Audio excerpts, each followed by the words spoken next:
नमस्कार जी।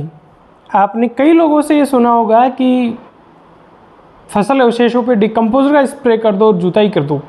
खासकर इन दिनों गेहूं की नौलाइयों पे डिकम्पोज़र का स्प्रे कर दो और जुताई कर दो, एकदम सड़ गल जाएंगे, आपकी सॉइल की फर्टिलिटी बहुत अच्छी हो जाएगी। ऐसी बातें आपने सुनी होगी, पर मैं मानता हूँ किसानों के ये बात पूरी तरह से ठीक से समझ नहीं आई है। और फॉर्चुनेटली मैं शुक्रगुजार हूँ भगवान का कि मुझे एक ये विवेक दिया है कि कभी कभी मतलब ज़्यादातर लोगों को आप ये जानेंगे कि किसान अरे गलत कर रहा है, ये कर रहा है, वो कर रहा है, या जैसे लोग जो कुछ बताना चाह रहे हैं वो फॉलो नहीं कर रहा, तो वहाँ हम दोषारोपण स्टार्ट कर देते हैं।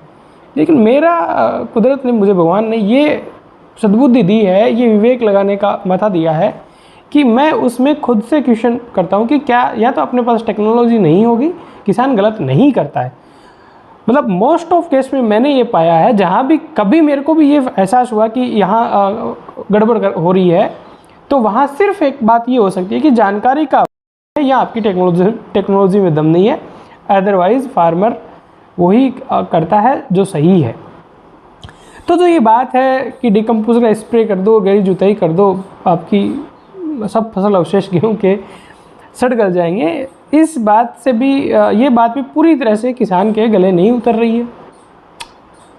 आज हम ये नहीं कह रहे कि ये चीज़ काम, डिकम्पोजर और ये गहरी जुताई काम कर रही है कि नहीं कर रही है, लेकिन मैं इस वीडियो में आपको कुछ कॉन्सेप्ट बताऊंगा जिसके बेसिस पे आप खुद तय कर पाएंगे कि क्या सही है, क्या गलत है, या कुछ और फर्दर इम्प्रूवमेंट अपनी इंडियन एग्रीकल्चर और या इंडिया की एग्रीकल्चर की जो टेक्नोलॉजी है उसमें ज़रूरत है, उस पे बात करेंगे। एक चीज़ और, मैंने जो खेती में बहुत अग्रणी जो देश हैं उनका काफ़ी लिटरेचर पढ़ा है, और वो लिटरेचर पढ़ने के बाद में मैं कंक्लूजन पे पहुंचा हूँ, हम जो भी केमिकल और जो भी करते रहें, लेकिन हमें जो लोग बताते हैं, जो प्राकृतिक खेती में की विचारधारा रखते हैं, वो लोग जो बताते हैं गुड़, गोबर, गाय का गोबर, देसी गाय का गोबर, पीपल के नीचे की मिट्टी, ये मिट्टी, वो मिट्टी, जो नुस्खे अपने को लोग बताते हैं, वो सभी नुस्खे हमें अप्लाई करने चाहिए।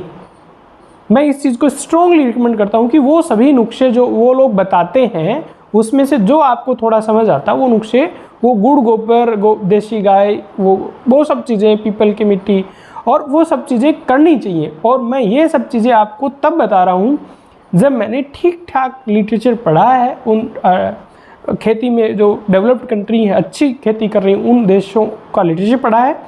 और इस देश में भी जो आगे अग्रणी किसान है, जो प्रोग्रेसिव किसान है, और थोड़ा आप इस देश में हाईटेक किसको कहेंगे, जो हाईटेक हॉर्टिकल्चर कर रहे हैं किसान, उन पे भी आप नज़र डालेंगे तो वो बहुत लेटेस्ट से लेटेस्ट मॉलिक्यूल डालते हैं, बहुत महंगे पेस्टिसाइड डालते हैं, सब ड्रिप से देते हैं, फर्टिलाइज़र और सब देते हैं, लेकिन उसके बावजूद भी वो जैविक उत्पाद और ये जो गुड़, गोबर, ये जो माइक्रोब्स हैं, जिसको मैंने एक सीरीज भी चलाई थी, बिवेरिया बेसियाना, मेटारेजिम, एनिसोप्ली, सूडोमोनास, माइकोरेजाफेम, ये सबसे ज़्यादा वही हाईटेक हॉर्टिकल्चर वाले यूज़ करते हैं, जो सबसे ज़्यादा जहर यूज़ कर रहे हैं, एक तरफ उस डायरेक्शन में जा रहे हैं, वो भी यूज़ कर रहे हैं। तो उस चीज़ को मैं ये बात कहना चाहूँगा पहले कि मैं उन चीज़ों में जो, और मैंने बहुत ये पिछले साल मैंने इस विषय में खूब पढ़ा मैं, तो उसके अपनी पुरानी एग्रीकल्चर जो ऋषि मुनियों की एग्रीकल्चर थी उसको पढ़ने के बावजूद मैं इस कंक्लूजन पे पहुंचा हूं कि हमें वो सब ताम झाम पे ध्यान रखना चाहिए। वो जो उनको सबकी आत्मा एक ही है कि सॉइल की बायोडाइवर्सिटी, सॉइल के सूक्ष्म जीव, उनके ऊपर हमें काम करना चाहिए। उन पे मैं स्ट्रांगली बिलीव करता हूँ। और अब मैं मेरी बात स्टार्ट करता हूँ। देखिए, डिकम्पोजर यूज करें कि नहीं करें, कब करें, कैसे करें, ये तय आप करेंगे, है ना, काम करेगा कि नहीं करेंगे। मैं तो सिर्फ आपको ये बता रहा हूँ कि जो आपकी मिट्टी होती है, जो ज़मीन होती है, उसमें यदि हम टेम्परेचर के आधार पे माइक्रोब्स को, सूक्ष्म जीवों को यदि डिवाइड करें तो 3 टाइप के माइक्रोब्स होते हैं टेम्परेचर के आधार पे। ये वो कैसी कंडीशनों में रहते हैं। सबसे पहले उसमें आपका 1 नंबर पे आता है साइक्रोफिलिक्स। आप इंग्लिश के चक्कर में नहीं रहे, आप बस ये समझे, बात को समझे ये ऐसे सूक्ष्म जीव हैं जो less than 10 degree Celsius temperature पे रहते हैं। 10 डिग्री से कम तापमान पे ये सर्वाइव करते हैं। साइक्रोफिलिक इनको कहते हैं। दूसरी कैटेगरी आपकी आती है मीजोफिलिक्स। ये आपके 20 डिग्री सेल्सियस से लेकर 40 डिग्री सेल्सियस टेम्परेचर पे काम करते हैं ये माइक्रोब्स। और तीसरी कैटेगरी आपकी होती है थर्मोफिलिक।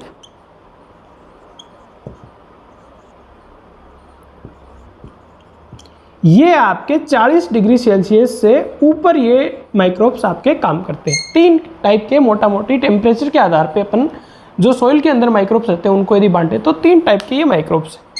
ठीक है, आपके ज़्यादातर जो बेनिफिशियल माइक्रोब्स हैं जिन जिनका आप नाम सुन रखा है, सूक्ष्म जीवों का जिन जिनका आपने नाम सुना नहीं सुना है या जो लिटरेचर में अवेलेबल हैं, वो ज़्यादातर, मैं सभी नहीं कर रहा, वो ज़्यादातर इस कैटेगरी में आते हैं मीजोफिलिक में।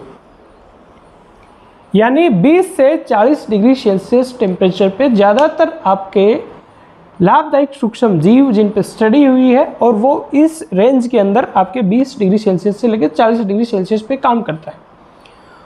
और आपका कोई भी डिकम्पोजर हो उसके अंदर क्या है, उसके अंदर सूक्ष्म जीव है।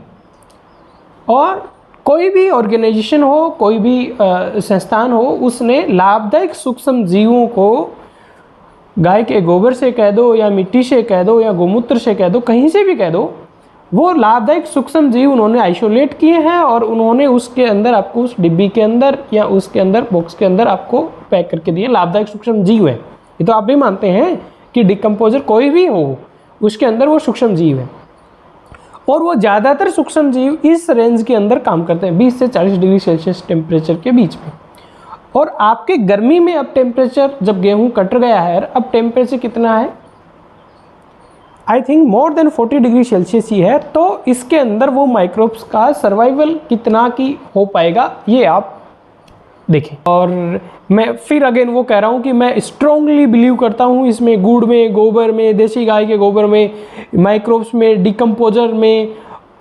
पर जो परिस्थिति है उसके हिसाब से कई बार क्या होता है कि हम ब्लाइंडली आंख बंद करके, साहब हमने तो ये डिकम्पोजर स्प्रे कर दिया, टेम्परेचर 50 डिग्री सेल्सियस है, हमारा तो ये सड़ जाएगा, गल जाएगा, और तो वो हमें उससे हम थोड़ा बचें। हम और कोई हमारी मैनेजमेंट की उसको स्ट्रेटजी करें, भूसा बनाएं, बेल बनाएं, वो अपन करें, लेकिन अंधा विश्वास हम कर लें और वो हो जाएगा, वैसा नहीं होता।